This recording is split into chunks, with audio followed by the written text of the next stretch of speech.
Happy Wednesday. Welcome to Coffee with the Pastor, episode 77. I am waiting for someone to sign on. Hi, Tori. Tori, I owe you a blender. I need to sync up with you and figure out how to get that to you. Is anybody else really tired today? I did not get very good sleep last night. Hi, Emily. Oh, man. Tori gives the best comments and she's driving. Oh, I'm just kidding. I'm glad you're still here, Tori. Where are you driving from? Let me take a sip of water. I'm having one of those days where I feel so tired that I'm not able to think very straight. Hi, Sarah. Oh, man. Wait for a few more people to sign on before I share some thoughts with you. It's so good to have you on this morning, Emily. Let's see, I don't know. Tell us about your situation. Are you teaching virtually at first, or I'm assuming it, since you're in Austin, that might be the case, but then again, it's a private school. Let us know. Are you going to be home, able to join us here and there? Hi, Clark. How are you doing, Clark? Hi, Jana. I was just texting Jana this morning, telling her I was craving Papa Rollo's pizza at 8 a.m. Papa Rollo's is a pizza place in Waco. Jana and I went to grad school together, and I don't know why that place popped in my head, but if you're ever driving through Waco, order some of that. It's so good. Although, hi, Brittany. Hey, Naomi. How are y'all doing this week? How's Echo? Update us. Yes, so good. You know it's some kind of day when you wake up at 8 a.m. craving greasy ass pizza. I don't even know what else to say. It's like some of the most greasy pizza, but it's so good. Okay, well, I'm gonna just start chatting. So, I was trying to think of something to talk about today. I feel like I haven't been on here in a while by myself. But I normally hey Joyce, I normally just go with whatever is at the forefront of my mind and just go with it. I try to not spend too much time agonizing over this moment. So what is on my mind today is reclaiming my child self. I've been thinking about this lately, kind of intentionally.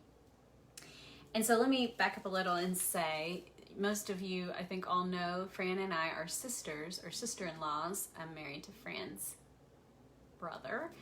And so we've been quarantining as a family through all this, and Fran has 2 daughters. And so I was able to do this thing called Cupcake Camp for my nieces. They call me Cupcake. They've called me Cupcake their whole lives. That's what they call me, is Cupcake. And when they were little, before I had Cozy, I used to do 3 days in the summer of games and crafts and baking, and we'd call it Cupcake Camp. And I kind of stopped doing it after Cozy was like a baby, because it was just hard and I was tired, and then I never really did it again. I know they always ask about it though, they never forgot. And so this summer we're all stuck home, and I just felt like, I felt like I had the energy and the space to do it. Hey, Michelle. But I also felt like, for them, like they haven't gotten to do, kids are not getting to really go anywhere, or at least our kids aren't, because we're being really conservative about all this. Thanks for sharing, Naomi. Anyway, so I decided, let me just figure this out. Let me do the best I can. 3 days last week we had Cupcake Camp, and I thought of all this amazing stuff. I really outdid myself. We did dinner and a movie. We like went to Sonic, and I brought like china, and we rolled a blanket, laid all the seats down, and watched a movie in my car, and I let them order anything they wanted on the menu, and we had a glow-in-the-dark dance party and stayed up late, and like I set up carnival games, and I mean I just like was so creative, and it felt so easy for me to think of ways for them to have fun and for them to feel like something was happening. They were participating in something after so long of not being able to, you know, go anywhere or do much. So okay, that happened. So then this week, Matt and Fran are both out of town, and we're not having a service on Sunday, and I'm like, oh, I need to like carve out some time to do something for myself. Thanks for jumping in for the split second, Michelle. Hope training's going well. Anyway, so I have space this afternoon and tomorrow, hopefully, to like just do something for myself and pretend like I'm, you know, on vacation even though I'm home. So I was asking Brittany what I should do, and I said to her, I don't know why it's so hard for me to think of a creative way to spend some time at home. It was so easy to think of Cupcake Camp, and I was so creative about it, and I'm just wondering why I can't do that for myself. And Jana. And Brittany said, well, maybe you need to take the same concept like that you did for Cupcake Camp for yourself, and actually literally think about your child self. This is how I heard it anyway. Brittany, you could probably say this better. But like, you should actually think about your child self and what your child self needs right now, and do something for your child self, and do something for for that kind of healing. And I thought that that was such great advice, and it really stayed close with me because I've been thinking about our child selves for two reasons. The first reason is because I've been thinking about it in terms of our faith, deconstruction, and reclamation. And the advice that I give people when they're going through a faith deconstruction, because it can be very tumultuous, it can be very overwhelming. The advice that I give requires a non-dualistic mind, but the advice is to go forward and to go back. And to go forward means that you find a community who's doing the same kind of spirit work so that you're not isolated and alone in it, so it can usher you through that season of deconstruction. And go back simultaneously. Reclaim your child self, the self before indoctrination set in, the self that knew how to be present, that knew how to be creative, that knew how to use imagination, that held a wonder for God in a way that's so mystical and inexplicable. Do you have any memory of that? I know some of you may have not grown up being, you know, in the Christian church, or in any church when you were a kid necessarily, but for me, I did grow up going to church, and I felt a real connection with God from a really young age. And it was a connection with God that I can just remember, because I can remember a lot from my childhood. I believe we all have this connection with God when we're kids. It's very intuitive, and it's very there's just it's so rich in faith. And I believe that this is the kind of posture, this imaginative, creative, wonder-filled, mystery-filled, present-minded posture is the posture that Christ was talking about when he told us to be like little children. So if any of you are on the faith deconstruction journey, then you know it's a long journey that really doesn't ever end. You're basically committing yourself to a lifetime of wrestling, a lifetime of carrying your own faith load, spirit work, and you're committing to let go of certainty. But you're doing it because there's a sense of liberation and freedom to really operate in the fullness of your Imago Dei. And so I really feel like it's important for us to access that child posture and reclaim it so that we can be whole and feel really held in God's truth on our faith journey. The other reason I think it really matters that we reclaim our child's self and think about this kind of thing is because it reveals a need to heal. Every time we turn to our child's self, we face a need to heal, right? And COVID is uncovering this. We keep talking. Yesterday, our coffee guest, Leah, gave such a prophetic pastoral word. It was so good. Go back and listen to that if you haven't. But she talked about COVID as tearing open these realities. And I liked that better than the uncovering and unveiling language I've been using because it is so intense. It's so hard. And it is, not really a choice. We didn't have a say in it. It's just sort of ripped open these realities that were always there. I say that the suffering were always suffering, that the vulnerable were always vulnerable, that the poor were always poor, that, the people on the margins have always been most affected when injustices and things beyond our control happen in this world. And so, COVID is revealing to each of us individually, I think if we really stop and pay attention to the things right now in our lives that are hard, to the things that make us anxious or stressed, if we go a layer deeper, we will realize a need for healing. And that need for healing goes back to our child selves. It's not just like, oh, all of a sudden I need healing. If you are anxious in a certain way or stressed in a certain way or get low easily in a certain way, it is very likely linked to our child selves and some kind of trauma or some kind of experience that sort of shaped us. And so we need to go back. We need to turn back and attend to our child selves.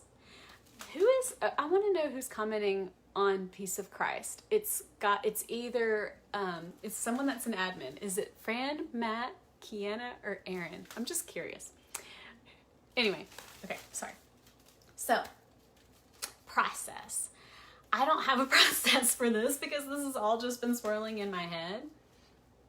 And, Jana, I never took you off as an admin. It just does that. Okay, so fun fact, if you are an admin on our church page, you comment as yourselves on the video.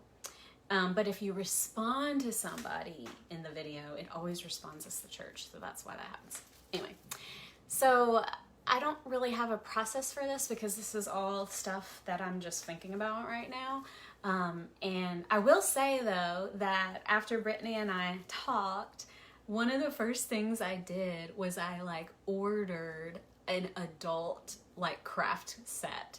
I ordered some because we did so many crafts at Cupcake Camp. We painted squishies and I got it little gardening kits and we did those and we did sand art. And so I went online and I typed in adult crafting kit and I looked through all that the internet had to offer and I ended up ordering this three little canvases, but it guides you through painting them so they look connected. Does that make sense?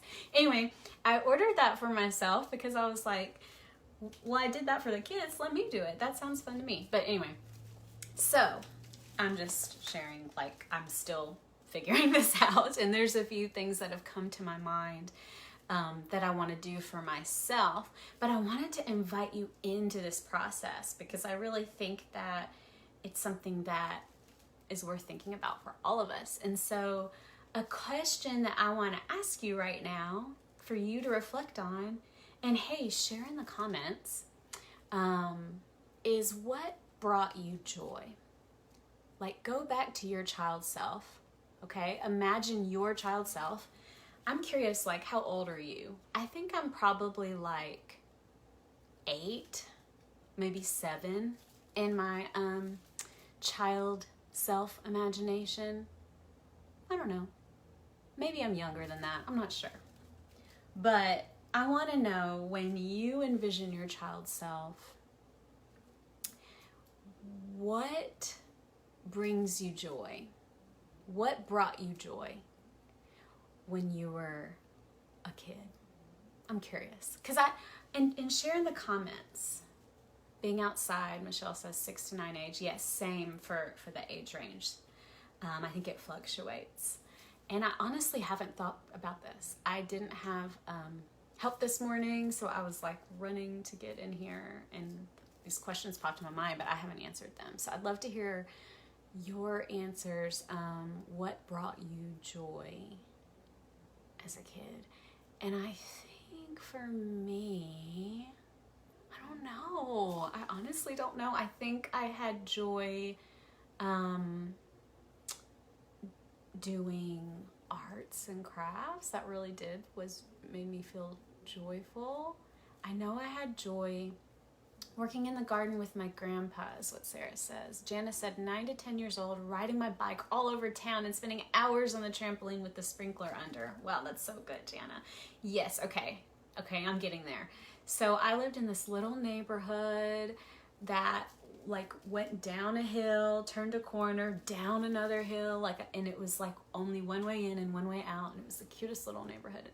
And my friends, we would just play. We were safe. We could just stay. Our parents could say stay in the neighborhood, and we were fine because we were like to ourselves.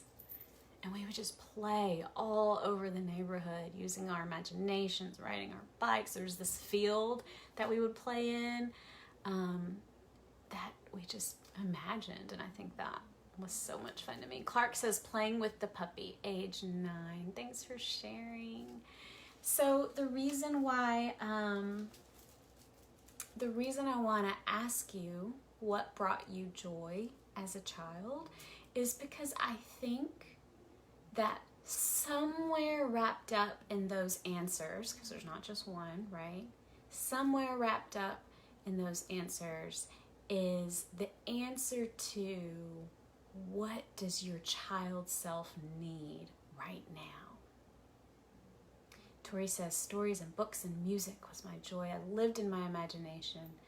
And that is something that is healing, right? When we're adults, it is so hard to live in our imaginations. But there's so much healing and joy there. Brittany, the question was, what brought you joy? What brought you joy as a kid? Imagine your child self. Tell us the age, if there's an age range, and tell us what brought you joy. We ask this question. You know what? It's really funny because I didn't have a lot as a kid. We really were financially lived very simply, lived in a small house. I didn't get to, sign up for dance classes or any music classes or anything I wanted to do. I could only play softball because it was free to play softball as a young kid. And so everything was super simple. I didn't get toys when I wanted. At Christmas, it would be like 1 or 2 presents. And yet I have this such gratitude for my childhood because there really was an attentiveness to God and to nature and to simplicity, and I felt like I had so much access to joy because of that. And I worry because my kid has so much more than I did, and I don't know how to parent that way because I didn't have that. So anyway, that was a total tangent. Brittany said, joy as a child, I used to love making tents and forts and having my stuffed animals interact. I love that. So we asked these questions. Oh, Joyce said riding bikes with my cousins. Thank you for responding. This is exactly what I was hoping was like an interaction. But what brought you joy? We asked this to determine in the present moment what our child self needs to hear. What does your child self need to hear today in the present moment? What does your child self need to experience today in this season? what does your child self need to feel loved and to know healing? I don't want to go too deep into it because this is a short conversation, right? And we need to acknowledge trauma, and we need to acknowledge that I'm not acting as a therapist right now, and I'm not doing some kind of like academic or psychological exercise. Like, this is just human to human thinking about these things, and realizing how complicated and painful it can be to turn back and kind of evaluate and think about our child selves based on the need to reclaim that self in this season. So I hope that made sense. I have a little meditation that I wanted to end on, and it's very, it's just to prove a point, sort of, which is not the point of meditations. But check this out. Naomi told me about these, and I ordered them, and I haven't really used them at all yet, but I ordered them for Cozy, but look. Mindful games activity cards. 55 fun ways to share mindfulness with kids and teens. So I love this. I keep it in my office, and I've actually been, I have a little basket in here of stuff for Cozy to play with if she's ever in here with me. And so I intend for us to use these this year, starting in the school year. I want to like do some learning, of course. We want to learn more reading, more writing, more numbers. We want to learn all those things, but we also want to learn emotional and spiritual health. So I'm going to use those this year. But I have one for us, just real quick. And it's called Thank the Farmer. And I don't have a raisin, which is the only thing we needed, and I'm out of raisins. But let's just all imagine a raisin, okay? And the reason why I'm using this is to show us like how easy it is to access our kid's self. If you need it to be really literal, just do a kid's activity. Order a kid's craft, like do something a kid would do. And so it's not, we don't have to overthink it too much. But if you do like to journal and write, record, like write about these things. Go back and write down the questions I asked and use those as prompts. Okay, so Thank the Farmer.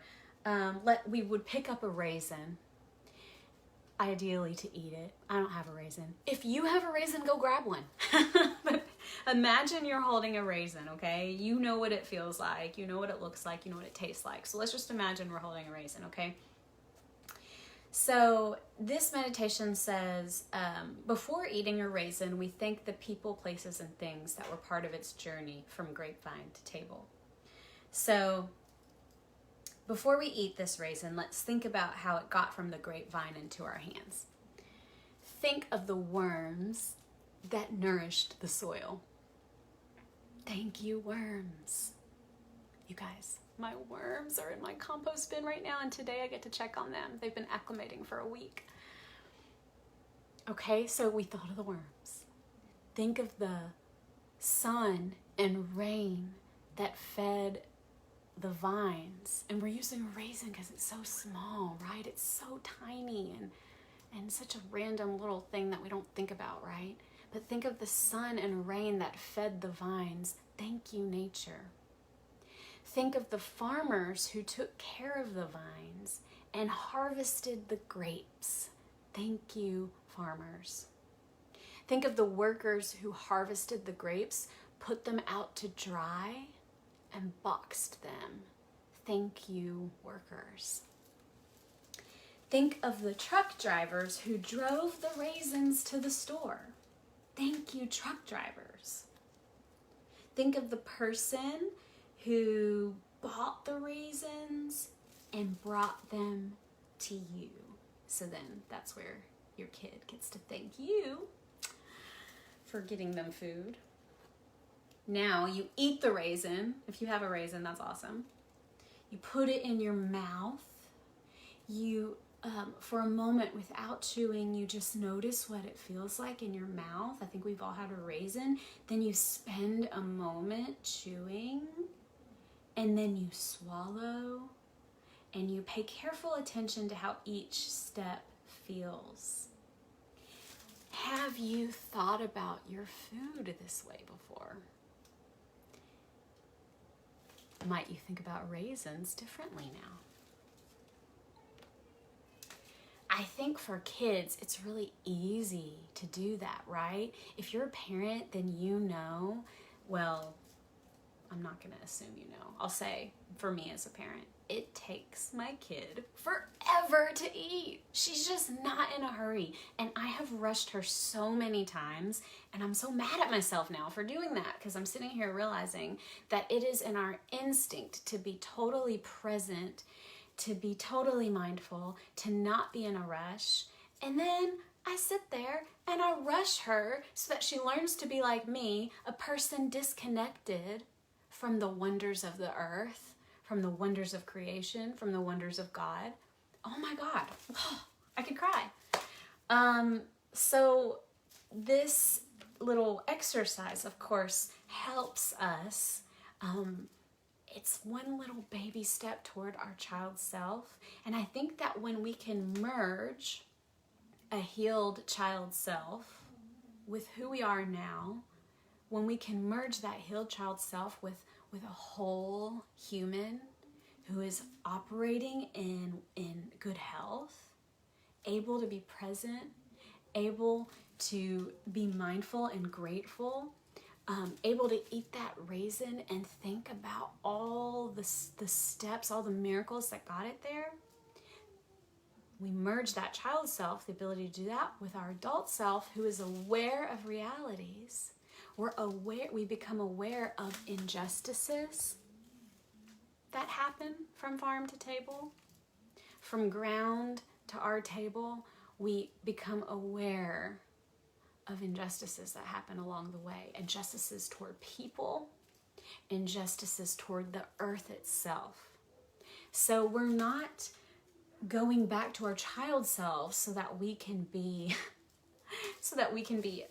ignorant of things and put ourselves in a bubble, but we're going back to heal that child self, to access the things that are parts of us that we were never meant to lose, and take those with us into adulthood, where we can be wise enough and strong enough and mature enough to face the realities that are happening and to participate in the healing of the world and the work of oneness. So I hope this makes sense. I did not mean to talk this long. But that's kind of what I'm thinking about. And this afternoon and tomorrow, I'm going to try really hard to not work and to go to that place. And if you have any little windows of opportunity, I invite you to do the same when you can, and let me know what you come up with, because I need ideas. All right, I'm going to talk to you guys later. Thanks for participating.